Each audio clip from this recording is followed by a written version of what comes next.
கோவை கோணியம்மன் கோவில் தேர் திருவிழா கோலாகலமாக தொடங்கி நடைபெற்று வருகிறது. கூடுதல் விவரங்களோடு நமது செய்தியாளர் பரிமளா இணைகிறார். வணக்கம் பரிமளா, விவரம். வணக்கம் ஜெயஸ்ரீ. கோவையில் கோணியம்மனுடைய கோவிலுடைய தேர் திருவிழா தற்பொழுது கோலாகலமாக தொடங்கி இருக்கிறது. ஆயிரக்கணக்கான பக்தர்கள் தற்பொழுது தேரை வடம் பிடித்து இழுத்து வருகின்றனர். அதனுடைய காட்சிகளையும் நம்மால் பார்க்க முடிகிறது.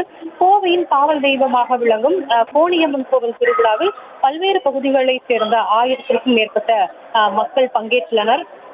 மேலும் ஓம் ஆதிபராசக்தி என்ற கரகோஷத்துடன் பக்தி பரவசத்துடன் சுவாமி தரிசனம் செய்ய பக்தர்கள் அந்த பகுதி முழுவதுமே குவிந்திருக்கின்றனர். 100 ஆண்டுகளுக்கு முன்பு கோவையை ஆண்ட கோவன் என்ற அரசனும் இளங்கோசரும் கோவில் கட்டி வழிபாடு செய்த கோணியம்மன் பல வரலாற்று சிறப்புகள் மிக்க இந்த கோணியம்மன் தேர் திருவிழா ஆண்டுதோறும் மாசி மாதம் வெகு விமர்சையாக கொண்டாடப்படுகிறது.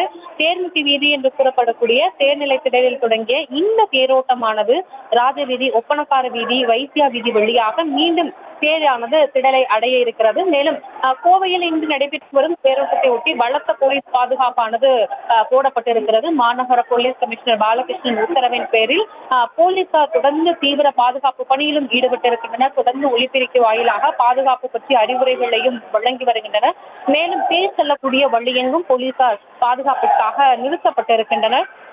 அதே போல கோணியம்மன் கோவில் தேரோட்டத்தை ஒட்டி ஒப்பனக்கார வீதி, ராஜா வீதி, கற்பகம் கல்லூரி வீதி, வைசால் வீதி, எம்பட்டி காலனி, உக்கடம் ஆகிய பகுதிகளில் முற்றிலுமாக மின்சாரமானது விநியோகம் தற்பொழுது தற்காலிகமாக நிறுத்தப்பட்டிருக்கிறது. அதே போல இந்த சாலையை சுற்றிலுமே பொதுமக்களுக்கு உணவு வகைகள், நீர் மற்றும் மோர் ஆகியவை தொடர்ந்து கொடுக்கப்படுகிறது. இதன் ஒரு பகுதியாகத்தான் கோவை ஒப்பனக்கார வீதி பகுதியில் இருக்கக்கூடிய அக்தார் ஜமாத் பள்ளிவாசல் முன்புறம் பள்ளிவாசலின் நிர்வாகிகள் தேரோட்டத்திற்கு வரக்கூடிய பக்தர்களுக்கும் பொதுமக்களுக்கும் தொடர்ந்து முஸ்லிம் அமைப்பின் சார்பாக தண்ணீர் பாட்டில்களையும் விநியோகம் செய்து வருகின்றனர். ஜெயஸ்ரீ, செய்திகளை உடனுக்குடனும் துல்லியமாகவும் தெரிந்து கொள்ள சப்ஸ்கிரைப் பண்ணுங்க.